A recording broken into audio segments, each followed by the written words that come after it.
जहां तक भारत और पाकिस्तान के रिश्तों की बात है, यदि आप स्पेसिफिकली पूछेंगे कि टॉक्स होंगी कि नहीं होंगी, कब होंगी, तो उसमें तो मैं नहीं जाना चाहूंगा। वो that will be out of turn for me to speak, क्योंकि वो विदेश मंत्रालय और नेशनल सिक्योरिटी एजेंसी अपना घटनाक्रम का संज्ञान लेकर के समय समय पर परिस्थितियों के अनुसार एक पॉस्चरिंग भी करते हैं और निर्णय भी लेते हैं। परंतु हाँ, ये मैं अवश्य कहूंगा कि 25 दिसंबर को प्रधानमंत्री जी ने जो लाहौर यात्रा करके एक बड़ा अनोखा अद्भुत इनिशिएटिव दर्शाया, उसकी देश विदेश में सराहना हुई है। और उसमें भारत किस प्रकार की प्रतिबद्धता, कमिटमेंट और साथ ही साथ साहस के साथ एक्स्ट्रा माइल जाकर के अपने पड़ोसियों के साथ म्यूचुअल को एग्जिस्टेंस एंड कोऑपरेशन के वातावरण में रहने के लिए इच्छुक है, मेरे ख्याल से। और जिस प्रकार की छवि प्रधानमंत्री मोदी जी की समय है देश में भी और विदेश में भी, उसको लेकर के उसका एक बड़ा ही दूरगामी प्रभाव पड़ा है। बिल्कुल। आपसे इसलिए शुरुआत मैंने की इस सवाल के साथ क्योंकि आपका संबंध जम्मू कश्मीर से है, और जब ये चर्चा करते हैं तो वो उसमें एक प्रकार से सेंटर स्टेज हासिल कर लेता है, उस पर बात होती है। बहुत बड़ा एक हिम्मत का काम कहिए या एक बोल्ड काम कहिए वहां हुआ कि पीडीपी के साथ सरकार बनाने की बात हुई। जाहिर है कि हमारी जिज्ञासा इस वक्त यही है कि वहां पर अलायंस कंटिन्यू करने वाला है और महबूबा मुख्यमंत्री होंगी, ये तो तय है, और बीजेपी उसमें शिरकत करेगी उस सरकार में, या कुछ बदलाव की बातें हम सुनते हैं? नहीं, यदि आप अनुमति दें तो उस चर्चा में मैं नहीं उलझना चाहूंगा, क्योंकि हमारे यहाँ संगठन में एक अनुशासनबद्ध तरीके के साथ दायित्व निश्चित किए जाते हैं और पार्टी का नेतृत्व और पार्टी के अधिकृत पदाधिकारी इन विषयों से निपटते हैं। और निश्चय ही जो भी संगठन के लिए उचित होगा, देश हित में होगा, उसी प्रकार का आगे का भी हमारा अमल रहेगा। परंतु हाँ, जो गठबंधन पिछले 8-9 मास में देखने को मिला, जिसकी ओर आप संकेत कर रहे थे, निश्चय ही एक बड़ा एक ऐतिहासिक गठबंधन भी था, साहसी भी था जैसे आपने कहा, और क्रांतिकारी भी था। और भिन्न भिन्न विचारधाराओं के बावजूद केवल विकास के एजेंडे को लेकर के आगे बढ़ने का जो प्रण किया गया, संकल्प किया गया, मेरे ख्याल से अपने आप में एक अनोखा उदाहरण है सारे देश के लिए। और जिसे अंग्रेजी में कहते हैं कि there was an agreement to disagree on certain issues and move ahead purely on the plank of development for the common man, के देश हित को, जो आम इंसान के हित के एजेंडा को लेकर के कुछ देर के लिए अपने अपने मतभेदों को दरकिनार करके आगे बढ़ने का प्रयास। और मैं ये भी चाहूंगा, भविष्य का तो जैसा आपने कहा कि वो तो समय बताएगा, परंतु ये जरूर मैं आपके माध्यम से भी आह्वान करूंगा और तमाम जो संबंधित लोग हैं उनके साथ भी जो उस सारे राजनीतिक घटनाक्रम में शामिल हैं, कि प्रधानमंत्री नरेंद्र मोदी जी के नेतृत्व में जिस प्रकार समूचा देश एक विकास यात्रा पर निकल पड़ा है और बड़ी तीव्र गति से, इसलिए ये एक मौका है तमाम पेरिफेरल स्टेट्स के लिए, भले ही वो उत्तर पूर्व की हो, भले ही वो जम्मू कश्मीर की हो, कि इस समूची विकास यात्रा से अपने आप को अलग ना रखें, अपने आप को वंचित ना रखें, ये मौका हाथ से न जाने दें। और जिस प्रकार का प्रधानमंत्री मोदी जी का रवैया है, भले ही जम्मू कश्मीर हो चाहे उत्तर पूर्व हो, जो ये पेरिफेरल है, जो दूर दूर दराज के जो रियासतें और सूबे और राज्य हैं, इनको लेकर के बड़ा उदार सहयोग है उनका, आर्थिक तौर पर भी, राजनीतिक तौर पर भी। और मुझे लगता है कि इससे बढ़िया वातावरण और इससे बढ़िया अवसर केंद्र की ओर से कभी उपलब्ध नहीं होगा। तो ये मौका हाथ से ना जाए कि वो जैसे कहते हैं कि कारवां गुजर जाए और हम गुबार देखते रहें। तो मुझे ये विश्वास है कि जो भी संबंधित लोग हैं इस सारी बात को समझते ही और समझ ध्यान में रखते हुए आगे की रणनीति तय करेंगे। नहीं, बिल्कुल आपने ठीक कहा सर कि ताजा संदर्भ था, मैंने इसलिए वो सरकार की बात कही, लेकिन ब्रॉडर लेवल पे चूंकि आप उस स्टेट से आते हैं तो ये भारत में बहुत बड़ी जिज्ञासा है, क्योंकि सरकार में सीमावर्ती राज्यों को लेकर के एक खास तरह की सोच और एक आग्रह है कि कुछ काम होने हैं।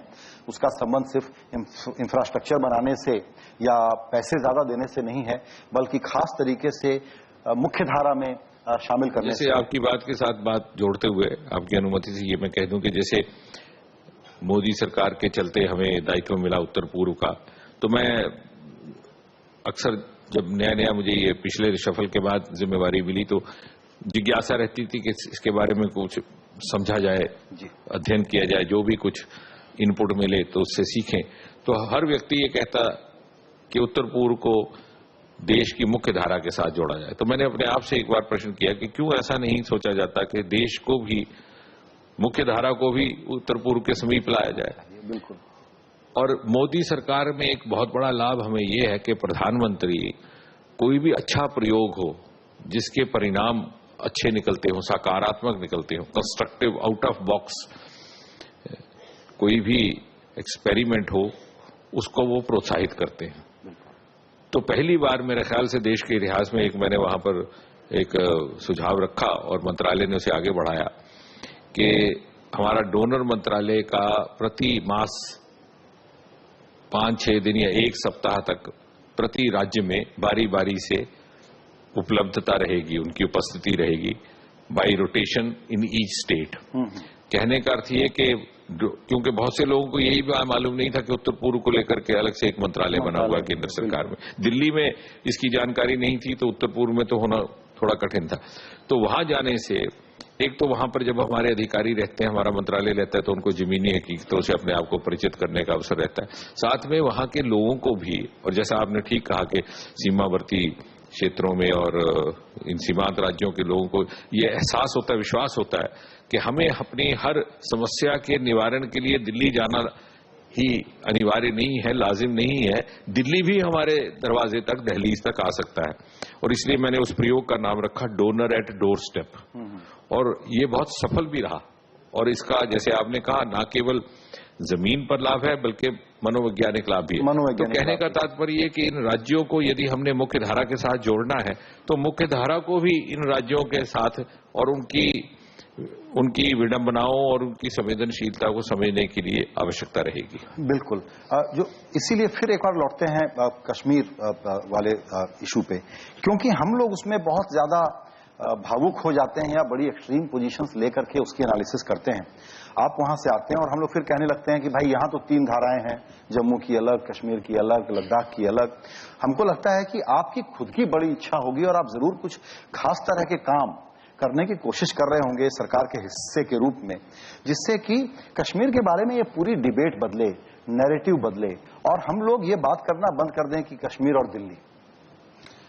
नहीं, बिल्कुल ठीक कहा आपने और मैं आपकी बात के साथ सहमति जताते हुए इसमें एक बात जोड़ दूं कि भले ही ये एक धारणा रहती होगी कि परसेप्शन के जम्मू अलग और लद्दाख अलग और कश्मीर अलग, परंतु जो आम इंसान है गली मोहल्ले में, सड़क पे, ये कॉमन मैन, उसकी अपेक्षाएं एक समान है। और ये बात मैं न केवल आपके साथ यहां बैठे हुए कह रहा हूं, मैं कश्मीर घाटी में भी जाता हूं तो मैं ये कहता हूं कि श्रीनगर की गलियों में जो आम इंसान चलने वाला है उसकी चिंताएं, उसकी अपेक्षाएं, उसकी समस्याएं वही हैं जो किसी और राज्य के दूर दराज क्षेत्र में चलने वाले। भले ही वो दिल्ली का ही पेरिफेरल क्षेत्र हो, रोजमर्रा के रोजगार की चिंता, बच्चों को अच्छी शिक्षा मिले उसकी चिंता, और एक सुरक्षित जीवन हो, सुरक्षित घर हो उसकी चिंता। और सबसे बढ़कर के जो एक बात ऑप्टिमिस्टिक भी है, आशावादी भी है, वो ये कि जो युवा है घाटी का, भले ही वहां पर 20-25 वर्ष से आतंकवाद का एक दौर चलता रहा, युवा के अंदर ये बहुत बहुत तीव्र एक जिज्ञासा भी है और एक तड़प भी है कि जिस प्रकार सारा देश भारत का विकास कर रहा है और उसका लाभ सब युवाओं को उपलब्ध हो रहा है, वो भी इसका एक भागीदार बने। क्योंकि जैसा अब देश तो एक ग्लोबल वर्ल्ड का हिस्सा बन चुका है और देख रहे हैं वो कि किस प्रकार अन्य प्रदेशों में और भारत के अन्य क्षेत्रों के युवाओं ने नए नए आयाम और नए नए ऑप्शंस और नए नए विकल्प उनके सामने आ रहे हैं, उसका लाभ ले रहे हैं। तो ये इच्छा वहां के आम युवा में भी है और मेरे ख्याल से this is going to be the biggest redeeming factor. राजनीतिक चाहे जो भी कहे, परंतु समाज इसमें बदलाव परिवर्तन लाएगा। जी बिल्कुल। एक हमारे लिए अच्छा मौका है जो आज हम जिसको कहते हैं कि प्रधानमंत्री के माइंड को अगर पढ़ना है तो इससे ज्यादा नजदीक आज हम नहीं जा सकते, कोई और दूसरा मौका हो सकता है। और उनका गवर्नेंस करने का एक खास अंदाज है और वो ये है कि वो हमेशा दी हुई व्यवस्था के अंदर नए मैकेनिज्म बनाते हैं। सवाल मेरा ये है कि सुनते ये रहते हैं दो लेवल पे कि टैलेंट डेफिसिट है एक, और दूसरा ब्यूरोक्रेसी की प्रॉब्लम है। मुझे लगता है कि ये बायस्ड ओपिनियन हो सकता है या कुछ एक अग्रीव्ड पार्टी का ओपिनियन हो सकता है। इस देश को ब्यूरोक्रेसी बहुत अच्छे से चलाती है, लेकिन उससे नए आइडिया के लिए अभी जैसे हुआ कि आप लोग 15 दिनों में आउट ऑफ बॉक्स आइडिया लेकर के आइए, बताइए। आपसे मैं ये समझना चाहता हूं कि गवर्नेंस के कोर ड्राइवर के रूप में इस ब्यूरोक्रेसी को और पॉलिटिकल लीडरशिप को साथ में चलाने के लिए जो कैपेसिटी बिल्ड करने की बात है, जो प्राइवेट सेक्टर के तरह से और एंटरप्रेन्योर की तरह से सोचने की बात है, प्रॉमिस तो हुआ है, अंदर में वो माहौल कितना बना है? क्योंकि बहुत लोग स्केप्टिकल हैं कि नहीं बन पा रहा है। नहीं, बहुत बढ़िया बात आपने कही और इत्तेफाक से ये जो ब्यूरोक्रेसी के साथ संबंधित विभाग है, department of personal training DOPT, तो मैं भी उससे संबंधित हूं। एग्जैक्टली।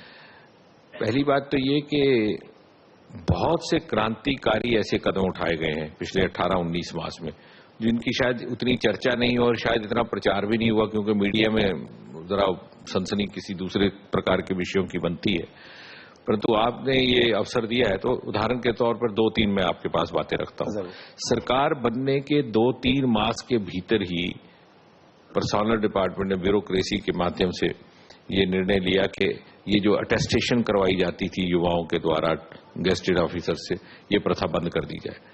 अब देखिए, पिछले 67-68 वर्ष में किसी सरकार ने साहस नहीं किया इतना क्रांतिकारी निर्णय लेने का, और ये अंग्रेजों के समय से चली आ रही प्रथा।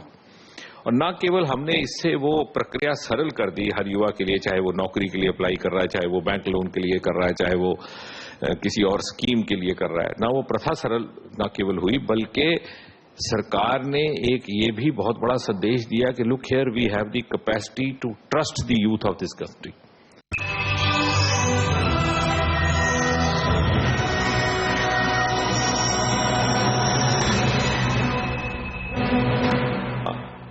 हर उद्देश्य के लिए एक पेज का फॉर्म, और शुरुआत की है हमने पेंशन से। पेंशन में क्या चाहिए, क्या आयु है, कब सेवानिवृत्त हुए, लास्ट सैलरी क्या थी और कितने साल नौकरी की। इसी प्रकार हर विभाग की प्रक्रिया हम प्रारंभ कर रहे हैं। इसी तरह से प्रशासन को लेकर के ये सारी बातें उससे संबंधित है। यूपीएससी के कुछ हमने एक टोली बनाई है, एक्सपर्ट कमेटी, कि यूपीएससी में जो सिविल सर्विसेज की परीक्षाएं हैं उसमें किस प्रकार का फेरबदल किया जाए, क्योंकि ये लेगेसी चल रही थी पुरानी के, वहां से हमें शिकायत आ रही थी कि साहब पहले आप जितने भी आईएएस हैं अधिकतर आईआईटी और वो डॉक्टर आ जाते हैं। तो मैंने पहले विश्वास नहीं किया, तो फिर मैंने स्वयं एक्सरसाइज की, बैठना शुरू किया पिछले कई वर्षों के जो पहले 10-20 मेरिट होल्डर्स, तो हमारे भी ध्यान में आया कि अधिकतर आईआईटी वाले और मेडिकल थे। ये नहीं कि वो योग्य नहीं होते या वो उनमें प्रतिभा नहीं होती, लेकिन लेवल प्लेइंग फील्ड है कि नहीं है, इस बात का अध्ययन करने के लिए हमने टोली बनाई। स्वयं मैंने 3 साल के पेपर निकाले और उसके मार्क्स का किस प्रकार से वितरण होता है वो स्टडी किया। तो कहने का तात्पर्य ये कि एक संकल्प के साथ, पूरी कमिटमेंट के साथ हम लगे। अब जहां तक ब्यूरोक्रेसी का संबंध है, ब्यूरोक्रेसी के लिए मान लीजिए कुछ एक ऐसे छोटे छोटे कानून बनाए गए हैं, रूल्स में फेरबदल। अभी हमारा एक बिल भी पड़ा हुआ है सदन में, जिसके प्रिवेंशन ऑफ करप्शन एक्ट। पहले ऐसा हुआ करता था कि जॉइंट सेक्रेटरी है अबव को, यदि आपने उसके खिलाफ कोई इंक्वायरी या जांच करनी हो तो आपको अनुमति लेनी पड़ती थी, नीचे उसके नीचे के पदों के लिए नहीं। लेकिन अब हमने ये प्रावधान लाने का प्रयास किया है, हालांकि वो संसद के जेरे गौर है, कि ये अनुमति हर अधिकारी, हर अफसर के लिए हो।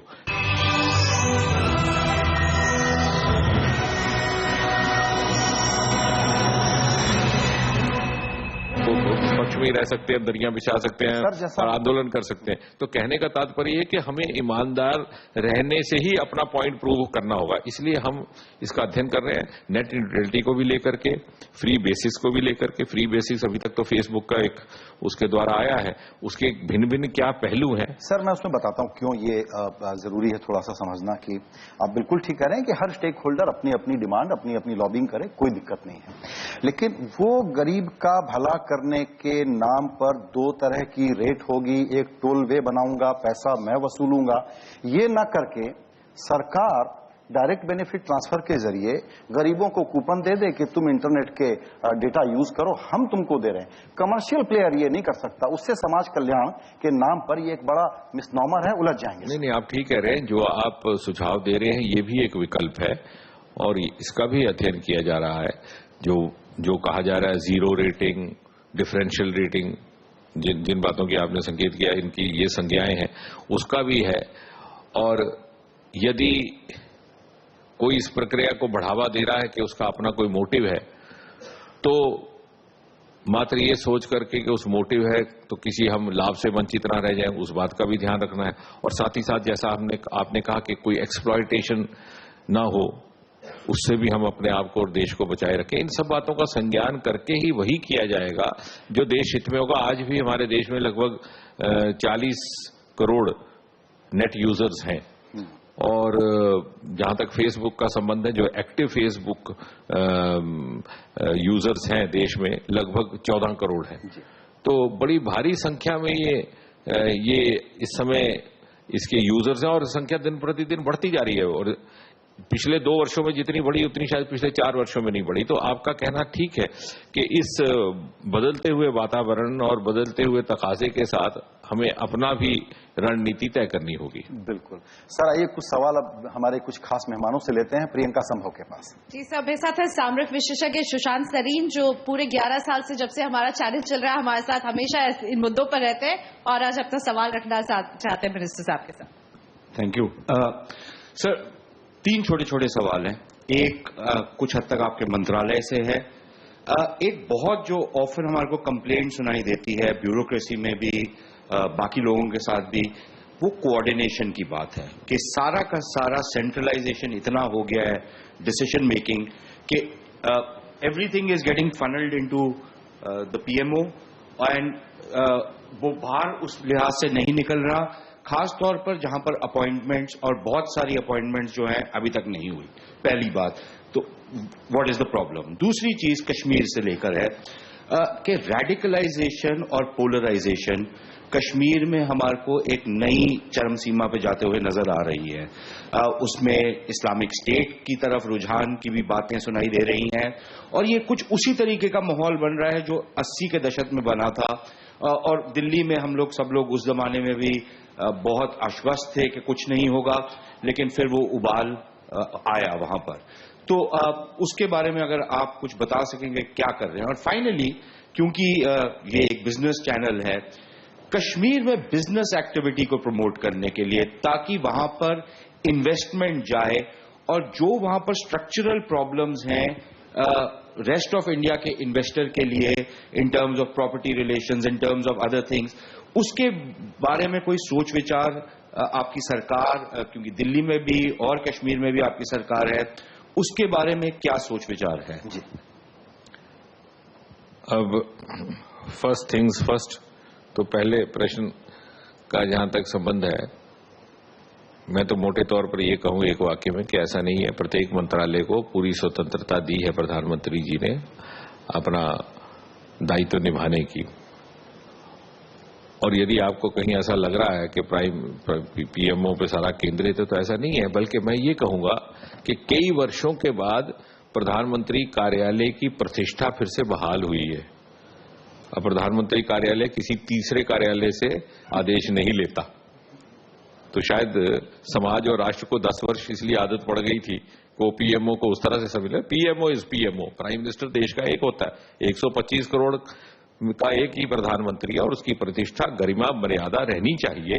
इसमें सारे देश की प्रतिष्ठा, और यही कारण है कि आज प्रधानमंत्री जहां भी जाते हैं विदेश में किस जय जयकार होती है और किस प्रकार बड़े बड़े विकसित देशों के हेड्स ऑफ स्टेट आगे बढ़ करके गर्व महसूस करते हैं उनका अभिनंदन करने में। न केवल उनकी अपनी छवि ऐसी है, बल्कि उनको लगता है कि ये एक ऐसा प्रधानमंत्री है जिसने 125 करोड़ लोगों का मैंडेट प्राप्त करके हमारे साथ बात करने ये आए हैं। ये किसी और से आदेश नहीं लेंगे, चाहे कितना भी शक्तिशाली कोई केंद्र हो या परिवार हो।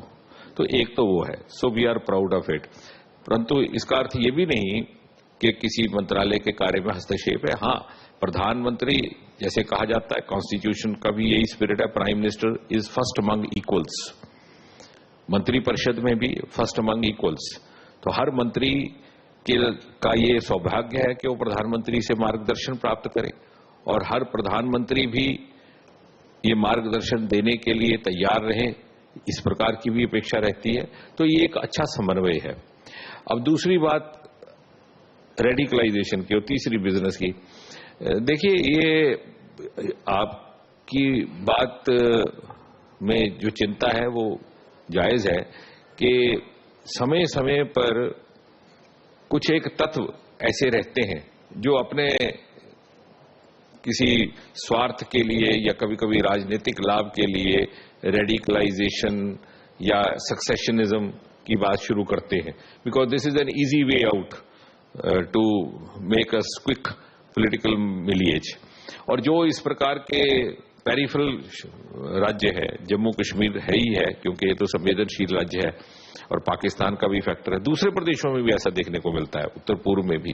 परंतु पहले की तुलना में यदि आप देखें 20-25 वर्ष पहले जिस प्रकार का वहां आतंकवाद था, पूरी गतिविधि बिल्कुल थम सी गई थी और भविष्य बड़ा ऐसे निराशावाद दिखता था, उस प्रकार की स्थिति नहीं है।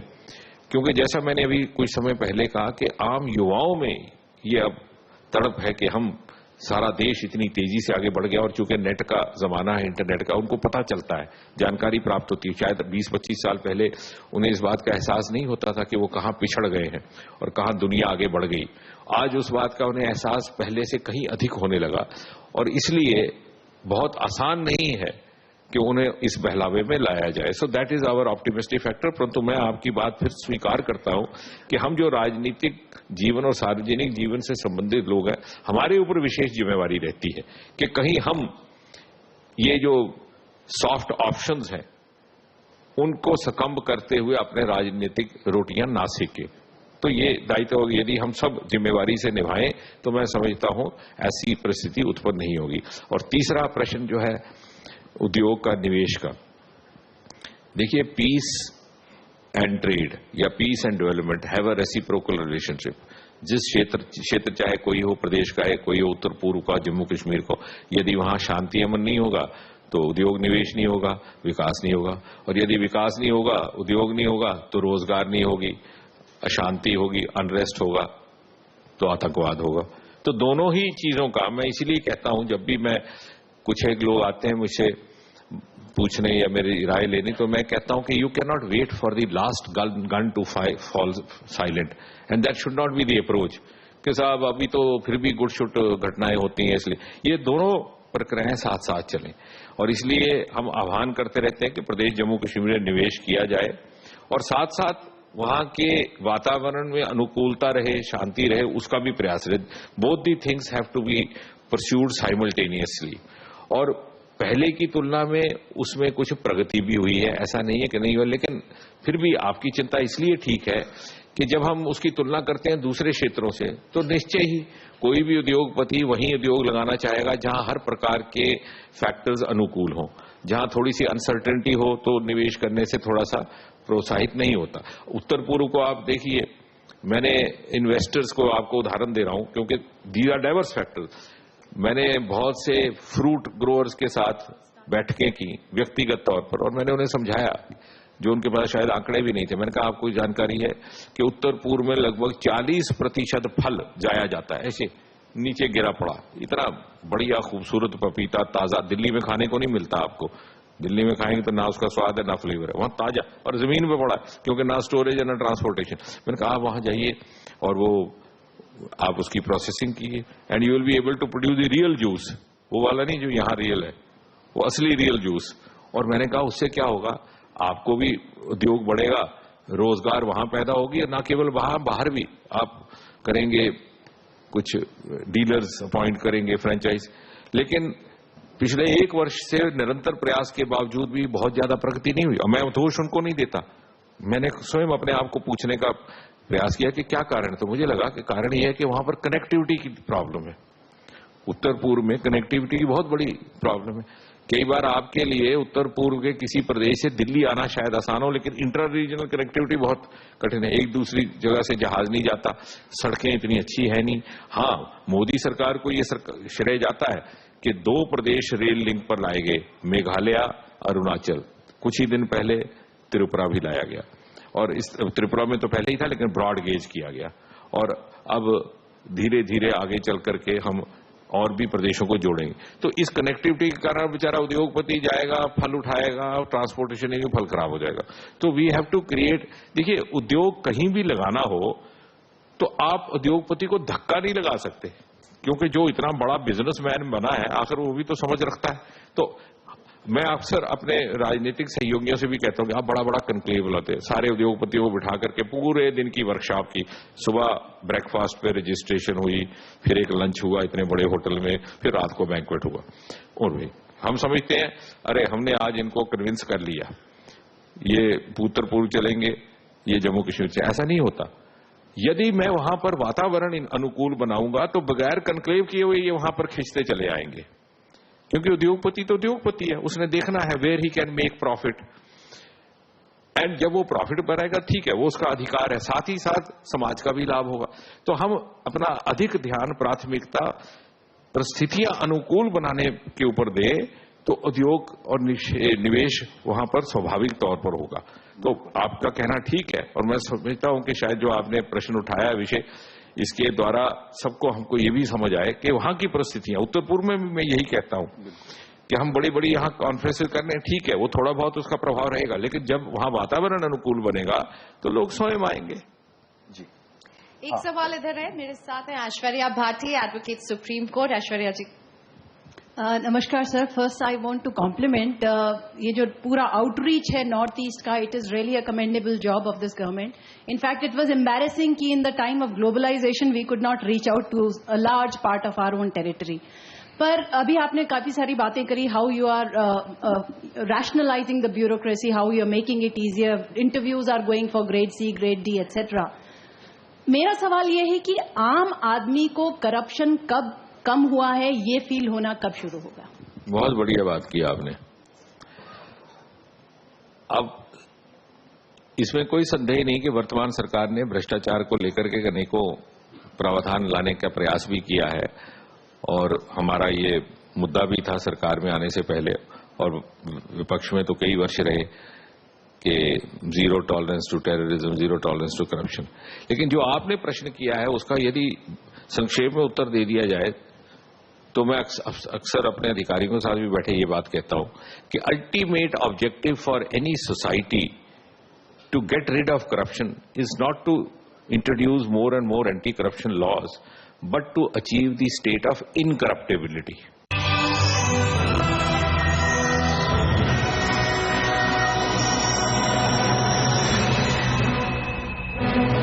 उस प्रकार का सामाजिक माहौल नहीं बनता इनकरप्टेबिलिटी का, तब तक आपका कहना ठीक है, विधान लाना पड़ेगा so that we are by force doing something about it.